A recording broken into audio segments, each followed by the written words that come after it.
Now is the time in the service when I like to take a few minutes and speak about this week's portion.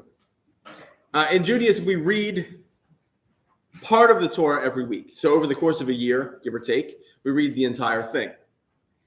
This week is actually a relatively short one. It's only 2 chapters of the book of Leviticus. It is called Tazria. In Judaism, for those of you who don't know, we name the week's portion based on the first sort of significant word of the Parashat. A lot of them start with which means, and God spoke to Moses and said, so we don't call all of them Vaidaber, because that would be very confusing. The first significant word this week is Tazria, which actually is in the second verse of the Parashat. And it just starts out, Adonai is giving both Aaron and Moses rules for how to deal with people who either just gave birth, and there are different rules for if you gave birth to a boy versus a girl.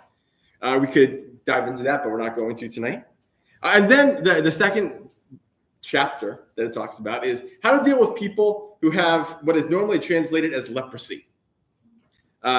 We'll talk a little bit about whether that is or is not a good translation of the word. We also can learn how Aaron, the high priest, would have treated a fellow Israelite whose skin discoloration had turned from red to white. Now, of course, that's very important information for us to have today. But again, that is not either the important thing. That is not what I want to talk about. Last week, when we spoke, I talked about how Hashem gave us all free will. Last week, the Parashat set out the rules of kashrut, the Jewish laws of how to eat kosher food. And as I said last week, I had certainly the ability to just remove all foods that were not kosher. But that's not what happened. I instead set down punishments for if you ate the wrong food. The differentiation between pure and impure, the choice to bring down whatever punishment came.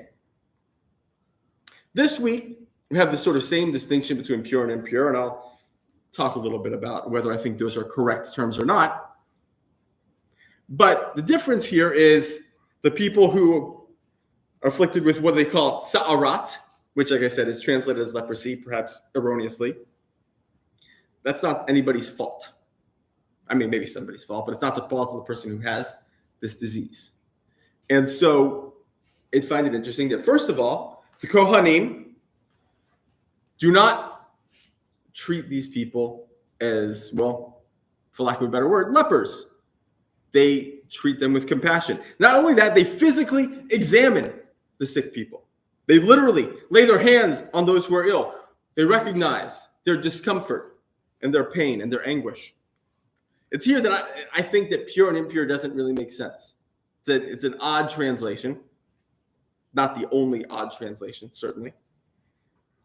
But yet, after showing all of this compassion, all this recognition that people are people, the priests still isolate them. And this is where I want to dive in a little bit today.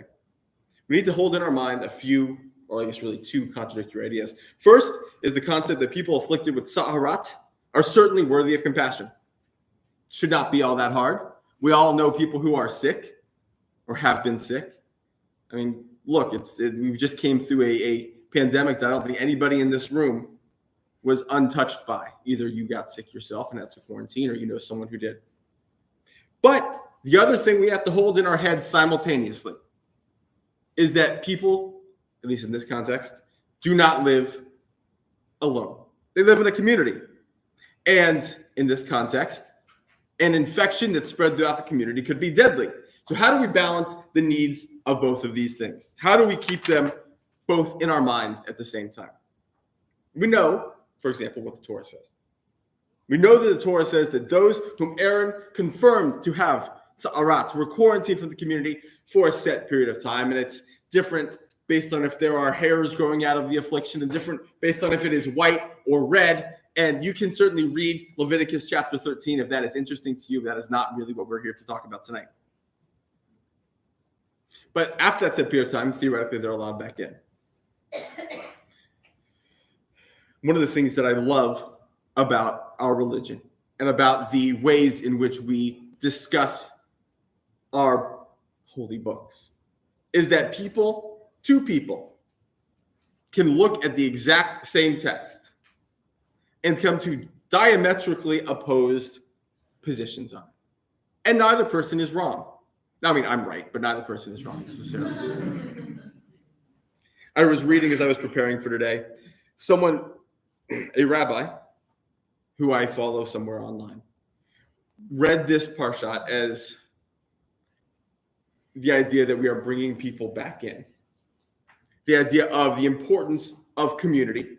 The idea, actually, she connected it back to the idea of racism and bringing everyone back together. I thought that was beautiful. And I read it an entirely different way. Part of it is, of course, I have on my mind, and I think all of us have for the last 6 months and 5 days, the idea that there's a war going on affecting all of us.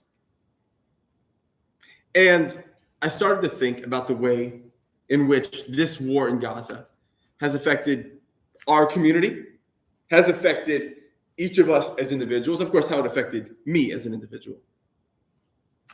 And I read this Torah portion this week as the idea that people who hold different opinions than I do are not less worthy of being people, not less worthy of people's attention. But I don't need them in my life in this context. It is okay to quarantine the things in your life, the tsa'arat of negative opinions from you. In the early days of the war, I saw many people, perhaps some of you in this room currently, try to confront people who are expressing these contagious and poisonous opinions. I get it. I totally understand the instinct. We had conversations, you and I, about this particular thing. But these kinds of, let's just be honest, the anti-Semitic views cannot be reasoned away.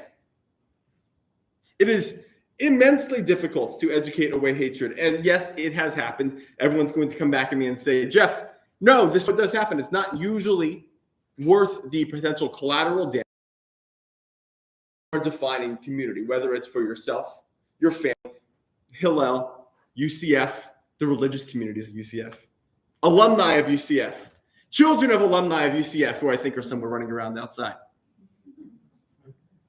So this is my message to you tonight, is you may treat everyone with compassion, but do not hesitate to put yourself and your community in a healthy situation.